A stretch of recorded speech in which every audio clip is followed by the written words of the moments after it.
Olá, amado irmão, amada irmã, graça e paz sobre a sua vida. Estamos aqui mais uma vez para poder gravar a nossa aula da Escola Bíblica Dominical na Igreja Cristã Nova Vida da Praça Seca. E é um prazer ter você aqui e que nesses próximos minutos nós possamos crescer juntos na graça e no conhecimento do Senhor Jesus Cristo. Bom, se você esteve conosco na última aula, você sabe que nós estamos no capítulo 8 da nossa revista e que na aula passada nós abordamos a introdução e o tópico 1. Então, portanto, hoje nós iremos abordar o tópico 2, o tópico 3 e concluirmos esse capítulo.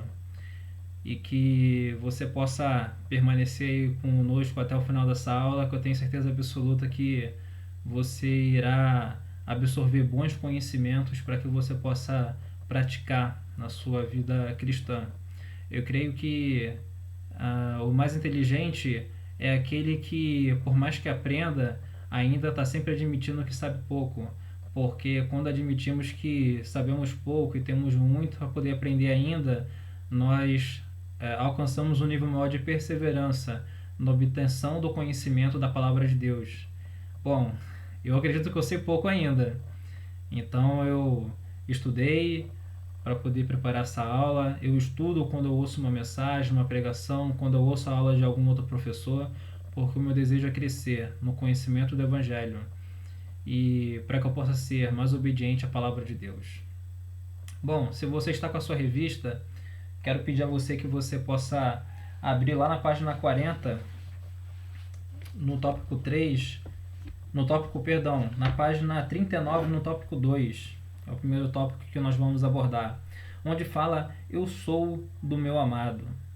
E se você ainda não leu esse tópico, eu sugiro que você dê uma pausa no vídeo, dê uma lida nesse tópico, que após você ler, se você ouvir aqui o que vai estar sendo falado, a sua compreensão vai estar sendo muito melhor.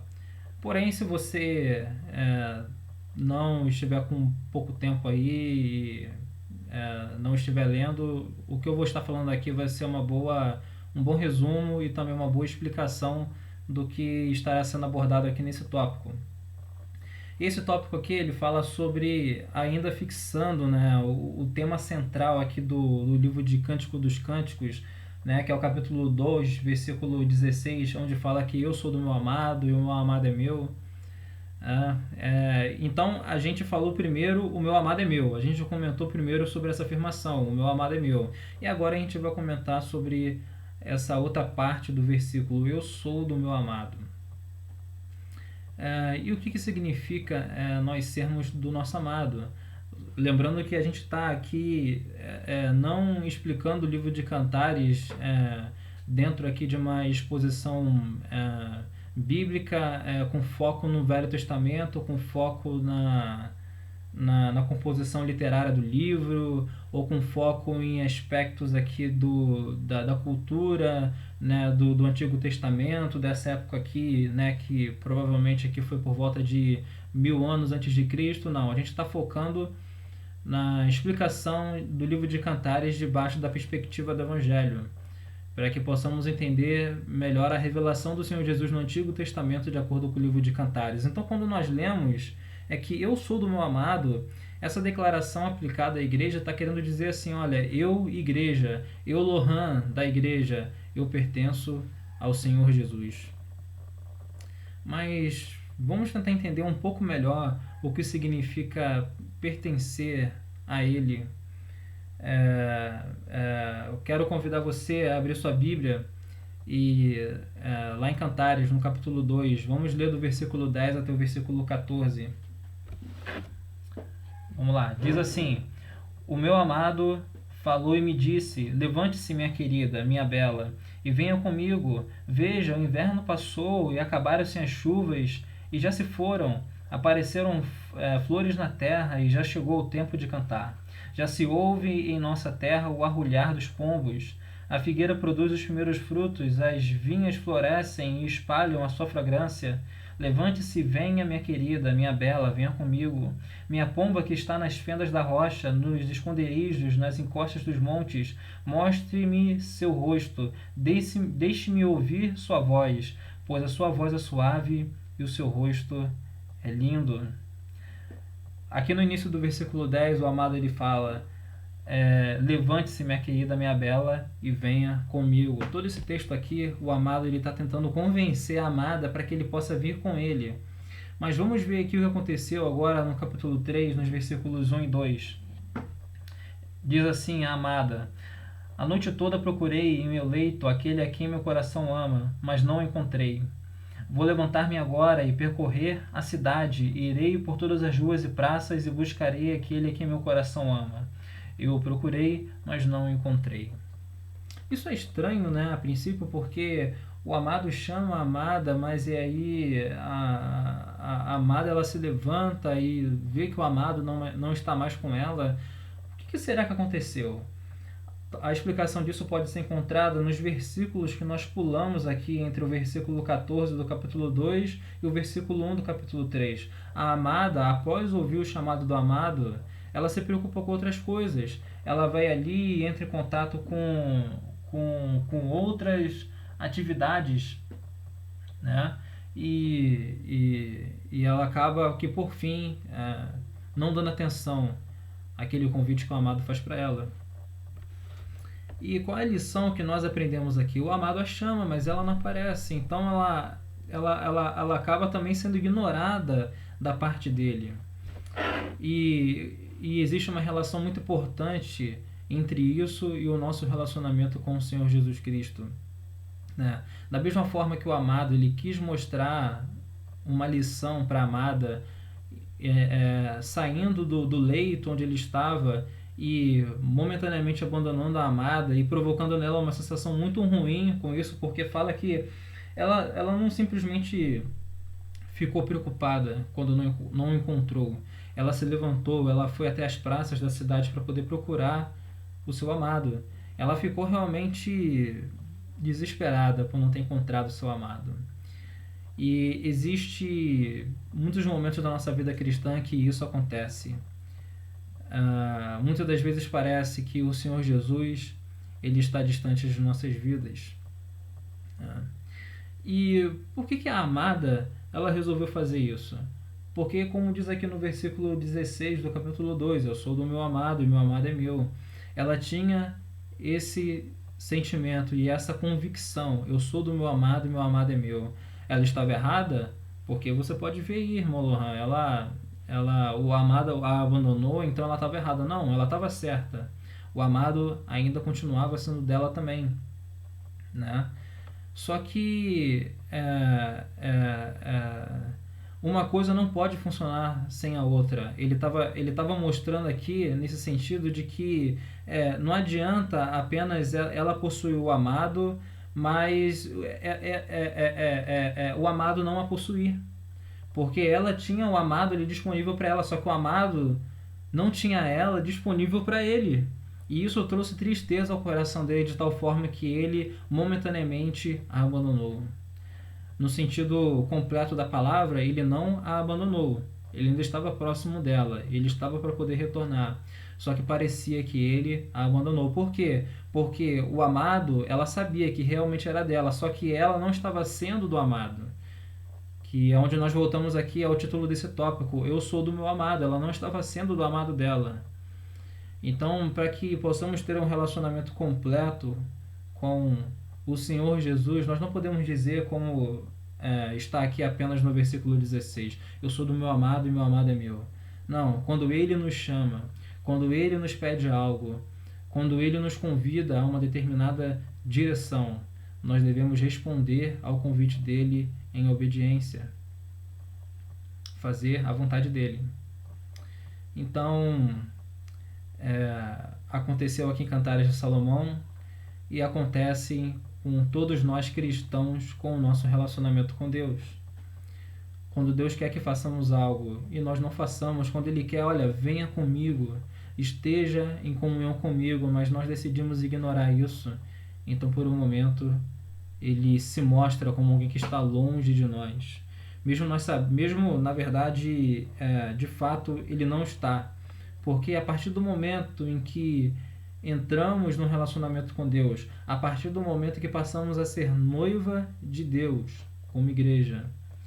De fato, esse relacionamento nunca irá acabar. As Escrituras, elas nos mostram isso, que se somos de fato noiva de Deus, não importa as fases que esse relacionamento irá se passar posteriormente, nós sempre iremos continuar sendo noiva de Cristo.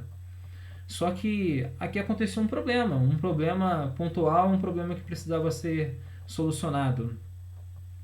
E esse amado se distancia e ela agora precisa resolver esse problema. E agora eu quero convidar você a ir lá para o capítulo 5, no versículo 8, onde diz assim: Ó mulheres de Jerusalém, eu as faço jurar, se encontrarem o meu amado, que dirão a ele? Digam-lhe que eu estou doente de amor.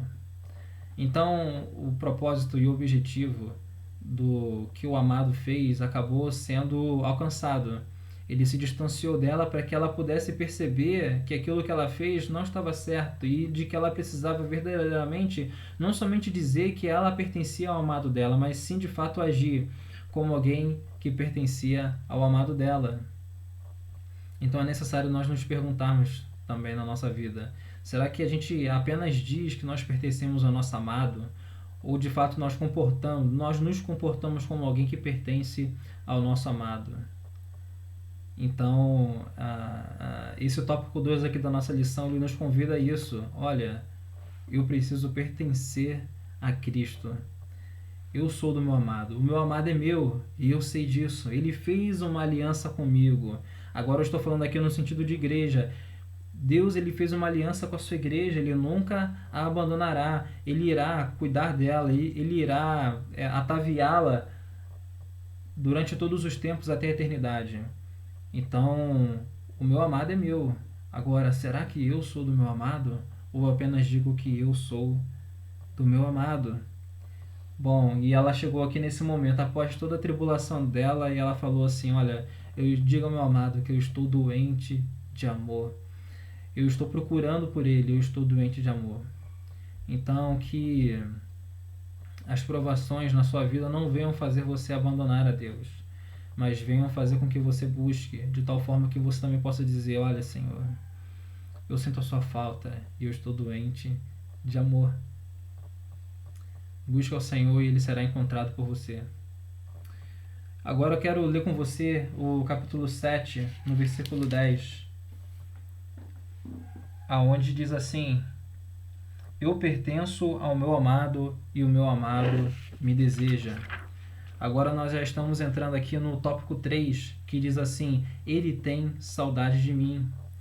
E em algumas versões, esse versículo 10 aqui do capítulo 7 fala que eu pertenço ao meu amado e ele tem saudade de mim. Mas também existe uma outra versão da Bíblia, Corrigida e Fiel, que fala que eu pertenço ao meu amado e ele tem afeição por mim. Então, esse termo saudades, eu não sei se isso na sua Bíblia também está escrito assim, saudades, pode ser melhor traduzido como afeição, ou como está aqui na NVI, como desejo. Então, esse tópico 3 agora, ele é um convite para que nós venhamos meditar nesse fato que está aqui no capítulo 7, no versículo 10, de que ele tem afeição por nós. E aplicando isso ao Senhor Jesus, e aplicando isso à revelação do Evangelho do Senhor Jesus Cristo, o que isso quer dizer? Que o nosso relacionamento com Deus, ele acaba nos mostrando o quanto é que Deus, ou Jesus Cristo, Deus encarnado, nos ama. A revelação do Evangelho e posteriormente o nosso relacionamento com Deus mostra para nós que Cristo nos ama. E qual que é a importância disso? A importância disso é uma importância muito grande. Porque uma pessoa que ela conhece o Evangelho de fato, de verdade, ela passa a entender isso, que Cristo, ele me ama. E eu creio que às vezes um maior bloqueio para que as pessoas possam entender de forma plena essa afirmativa é no fato de que elas acham que elas são boas o suficiente para poderem ser amadas por Jesus. É como tem aqueles memes de internet, né, que as pessoas falam que fulano me ama, claro, sou eu. fulano me ama, claro, eu tenho isso, eu sou aquilo outro, eu lavo, passo, cozinho e sou atencioso, sou aquilo outro, mas só que no sentido espiritual da coisa nós não somos nada disso, ou pelo menos nós não éramos nada disso. O que nós éramos quando o Senhor Jesus olhou primariamente para nós? Nós éramos ímpios, pecadores e odiávamos a palavra de Deus. E o tamanho do amor de Deus ele pode ser sentido dessa forma. Quando nós entendemos, como diz lá em Coríntios, que Deus nos amou quando nós ainda éramos pecadores. Com grande amor com que Ele nos amou. E aqui a Sulamita, no versículo 10, ela entendeu isso. Eu pertenço ao meu amado e Ele me deseja. Sulamita ela estava tomada ali por um assombro, ela estava maravilhada porque ela amava ao amado dela, ela sentia um grande desejo pelo amado dela, só que ela também estava se regozijando porque o amado também a amava. E que você possa compreender o Evangelho de tal forma que você possa perceber o tamanho do amor de Deus pela sua vida, que você possa... Eu convido você a sair um pouco ali do espectro de João capítulo 3, versículo 16, né, que é um versículo que quase a totalidade de nós conhecemos, e procurar entender o Evangelho em cima de outras passagens, como lá em Isaías capítulo 52, Isaías capítulo 53, entender ali todo o sacrifício do Senhor Jesus Cristo na cruz do Calvário, o quanto que ele se rebaixou, ele se humilhou. Filipenses capítulo 2, onde tem a declaração maravilhosa do apóstolo Paulo, que ele fala que o Senhor Jesus a si mesmo se humilhou até a morte de cruz. Que nós possamos olhar lá em Romanos, em vários capítulos, em várias passagens, mas talvez principalmente ali no capítulo 3, no capítulo 5, onde fala que através do primeiro Adão veio o pecado no mundo, mas através do segundo Adão, que é o Senhor Jesus Cristo, veio a graça. E onde abundou o pecado, superabundou a graça. Jesus Cristo nos tomou ali de uma forma extremamente caridosa. Nós éramos como uma criança que foi abandonada ali após um trabalho de parto. E ainda ali ensanguentada, ainda ali naquele estado totalmente dependente, totalmente frágil, condenados à morte, entregue totalmente ao acaso, com um destino terrível diante de nós, um destino de morte, de humilhação, de esquecimento. Deus ele vem, nos toma em seus braços. E também ele diz, como está lá em Isaías, pode existir uma mãe que se esqueça de seu filho, de sorte que ela não venha se compadecer do próprio filho dela, mas ainda que ela viesse se esquecer dele, eu todavia não me esquecerei de ti, diz o Senhor. Se eu não me engano, esse versículo está lá em Isaías 49:15. O grande amor de Deus sobre nossas vidas. E Sulamita entendia isso. Eu sou do meu amado e ele me deseja. A gente à primeira vista olha para uma frase dessa e pensa assim, que legal. É aqui uma relação de um casal de amantes.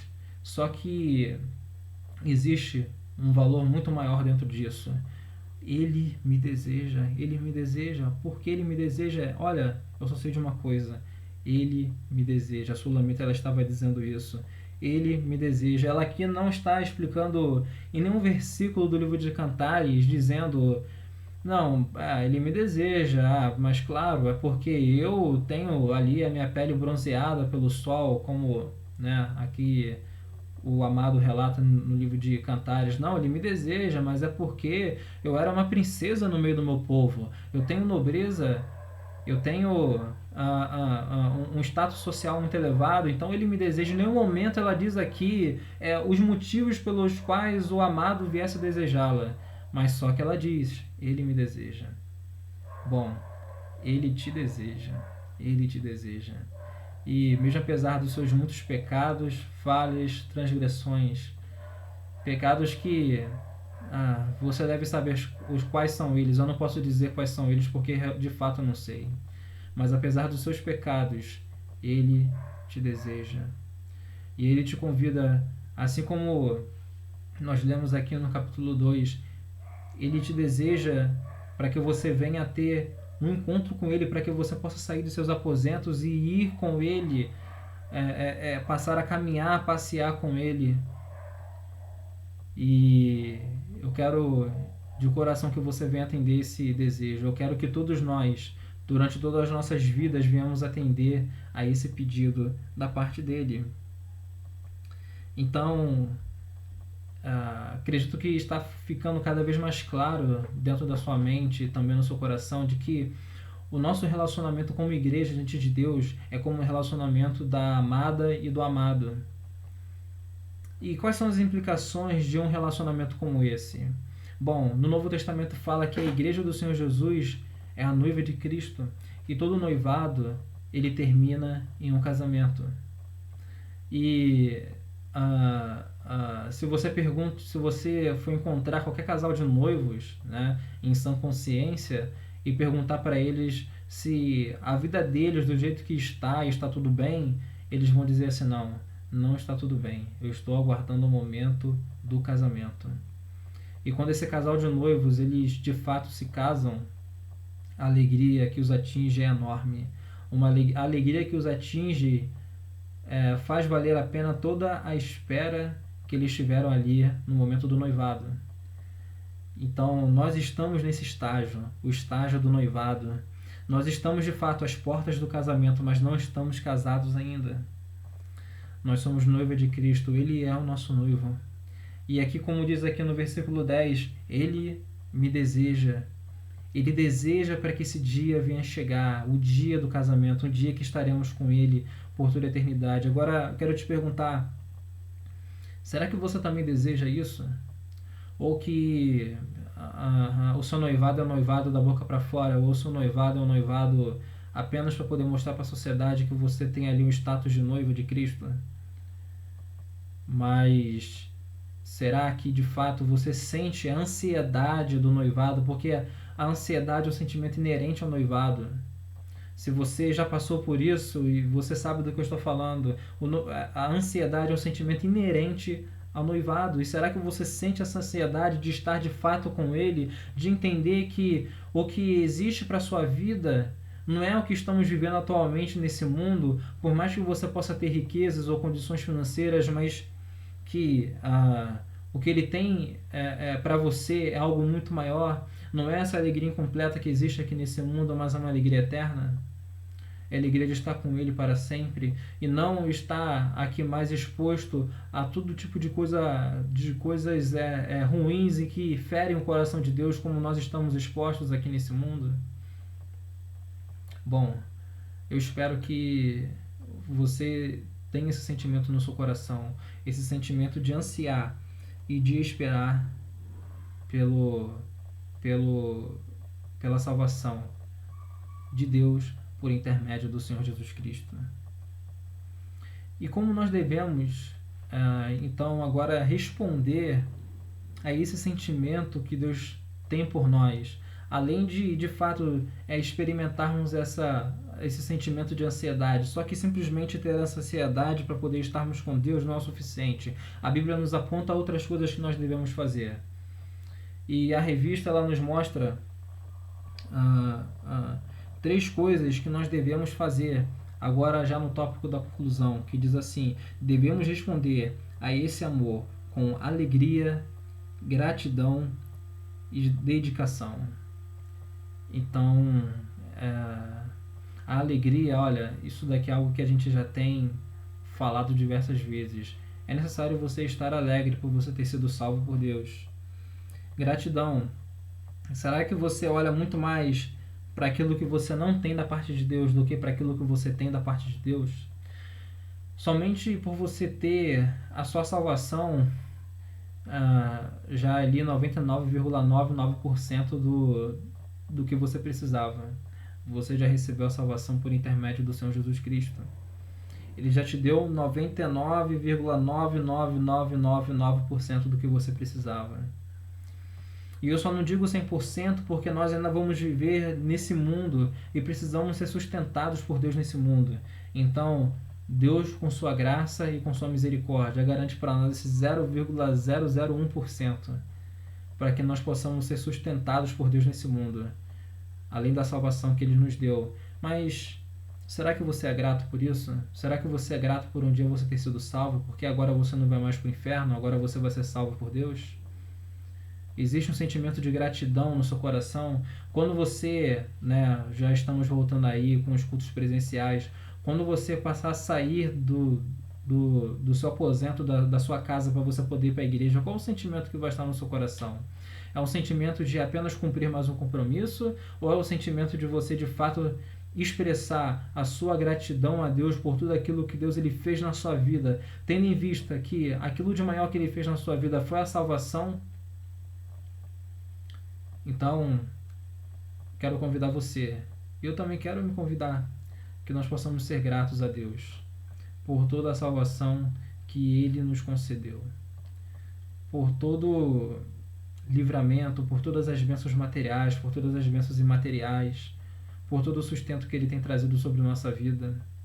Eu quero fazer esse convite a você, esse convite, seja grato ao Senhor. Só que aqui na conclusão também fala de uma outra coisa muito interessante que devemos fazer para podermos nos comportar da melhor maneira possível diante de tão grande amor que nos é revelado através do Evangelho. Nós precisamos nos dedicar a Ele. Então eu quero também convidar você, se dedique ao Senhor. Não se dedique ao seu emprego mais do que você se dedica ao Senhor. Não se dedique aos seus filhos mais do que você se dedica ao Senhor. Ah, mas poxa, são meus filhos. Eu sei, são seus filhos.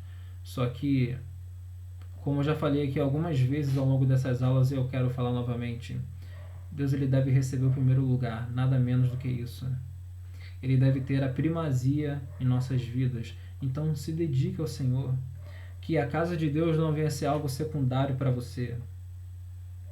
Que muitas das vezes olhamos para os lados e vemos pessoas que não se dedicam às coisas de Deus, pessoas que falam que são cristãs, que amam a Deus, só que ali a igreja é o segundo, terceiro, quarto, quinto lugar na vida delas. E a gente pensa assim, bom, então talvez o padrão seja esse, e até melhor para mim porque é algo mais fácil para mim, que você não venha cair nesse engano. Deixe o Senhor assumir o primeiro lugar na sua vida. Se dedique ao Senhor. Você de fato verá toda a proteção, toda a bênção de Deus. E às vezes você pode pensar que se dedicar ao Senhor vai lhe custar um preço muito alto, irmão. Não pense que vai te custar um preço muito alto. Pense que os benefícios que virão através disso serão benefícios muito altos. Você estará alegrando o coração do Senhor. Você estará sendo obediente à palavra do Senhor. E Deus ele irá cuidar de você. Agora, para poder terminar, eu quero mencionar algo que eu vi aqui nesse pequeno texto no final do capítulo, aqui na página 41 da nossa revista, que esse texto aqui ele está nomeado como Cristo em Cântico dos Cânticos. E uma única frase que eu quero destacar aqui desse texto, eu peço que você possa ler, obviamente esse texto, porque é um texto muito bom, inclusive tem referências bíblicas aqui que vão te ajudar a você no seu aprofundamento, mas tem uma frase aqui muito interessante que diz assim: pelo menos 3 dimensões centrais orientam os leitores modernos sobre a natureza desse amor de Cristo pela igreja: autoentrega, desejo e compromisso. Autoentrega, desejo e compromisso. O livro de Cantares ele mostra esses três aspectos, do amor de Deus sobre nossas vidas, do amor que nós devemos também sentir também pelo Senhor Jesus Cristo. Autoentrega, desejo e compromisso. Existe na Bíblia diversos outros aspectos daquilo que o amor cristão ele deve possuir, com atenção especial 1 Coríntios capítulo 13, onde o apóstolo Paulo ele vai dar ali uma descrição detalhada dos aspectos que o amor cristão deve cumprir. Só que aqui no livro de Cantares, esses 3 aspectos eles são revelados: autoentrega, desejo e compromisso. E o que o Senhor Jesus ele mostrou para nós dentro desses 3 aspectos? Autoentrega. O Senhor Jesus Cristo se entregou, se auto-entregou na cruz do Calvário por nós. Desejo. A Bíblia mostra constantemente que Deus ele desejava se relacionar com o homem. Ele fez um pacto com o homem lá no Antigo Testamento através de Abraão, lá em Gênesis capítulo 12, em Gênesis capítulo 15, com a sua igreja lá em Atos dos Apóstolos, lá em Atos capítulo 2, lá também Mateus capítulo 16, nós vemos ali diversas passagens que mostram que Deus ele desejava estar conosco. O próprio João capítulo 3, versículo 16, Deus amou o mundo de tal maneira, o mundo aqui está dizendo sobre aqueles que vão ser os eleitos de Deus. 1 Pedro capítulo 2, no versículo 9, Deus nos chamou para sermos como nação santa, sacerdócio real, povo de propriedade exclusiva de Deus. Então, havia desejo no coração de Deus em relação a nós. E compromisso. Quantas promessas de Deus existem na Bíblia para nós? Quantas são as promessas de Deus? Será que você consegue me falar agora, me mandar aqui uma mensagem ou ligar para mim após você ver essa aula e dizer para mim o número de promessas que Deus ele tem para nós na palavra dele? Ele tem compromisso conosco. Ele tem compromisso conosco. Por graça e misericórdia, Ele estabeleceu um compromisso conosco. Ele estabeleceu um compromisso de nos amar, de não nos abandonar e de, no fim de tudo, nos salvar. Então, os 3 aspectos que são mostrados aqui em Cantares de Salomão do amor, Deus ele cumpre esses aspectos. Agora, eu quero refletir junto com você. Nós estamos cumprindo esses aspectos? Nós nos auto-entregamos a Deus? Você tem uma vida de entrega a Deus? Você entrega aquilo que é precioso na sua vida a Deus se Ele mandar você entregar? Você deseja estar com Deus? Eu me lembro do nome do ministério do pastor John Piper. Se você não conhece esse pastor, sugiro a você pesquisar, sair um pouco desses pregadores de autoajuda do YouTube, que eu não quero aqui nem mencionar o nome deles, porque também não é o foco da nossa aula. Mas o John Piper é um homem de Deus de reconhecimento internacional dentro da verdadeira teologia, e o nome do ministério dele se chama Desiring God, desejando a Deus. Ele faz um apelo muito forte de que nós não apenas sejamos obedientes ou que nós venhamos a frequentar a igreja no domingo à noite, mas que nós venhamos a desejar a Deus. Será que você deseja a Deus? Você tem um sentimento de desejo de estar com Cristo? Eu falei sobre isso um pouco na semana passada, mencionando aquela passagem lá de Filipenses capítulo 1, onde o apóstolo Paulo ele estava naquela prisão e ele desejava estar com Cristo, que era muito melhor para ele. Nós desejamos a Deus? E, finalmente, nós temos compromisso com Deus. Quem ama tem compromisso. Se eu e você não temos compromisso com Deus, quer dizer que nós não amamos a Deus. Você tem compromisso com Deus? Será que temos compromisso com o Senhor? Essa é uma grande pergunta. Alguns cristãos têm compromisso, outros cristãos não têm compromissos. Bom, irmãos, gostaria de finalizar essa aula fazendo um apelo a você. Se você tiver alguma dúvida, algum questionamento, que você possa ter aí o desprendimento para poder enviar a sua pergunta, o seu questionamento. E o objetivo aqui de trazer essa lição é que você pudesse, a partir de hoje, olhar para o livro de Cantares e não apenas ver ali uma história muito bem elaborada, um poema muito bacana e interessante, mas que você possa ver a relação de Cristo com a sua igreja. Uma relação que vai muito além do que está ali dentro das 4 paredes da igreja, que vai muito além do que você ter uma Bíblia dentro da sua casa. Mas o livro de Cantares mostra um Deus que decide ter intimidade com o seu povo e que convida o seu povo para que o seu povo possa ter intimidade com ele. Por isso eu quero convidar você, que você possa ter intimidade com o Senhor, que você possa mergulhar na presença de Deus. Que possamos, a partir de hoje, refletir nisso e mergulharmos um pouco mais na presença de Deus. Espero que essa aula tenha te abençoado. Estaremos juntos novamente na semana que vem, aprendendo um pouco mais sobre a revelação do Senhor Jesus Cristo e do Evangelho no Antigo Testamento. Te aguardo lá. Tchau, tchau.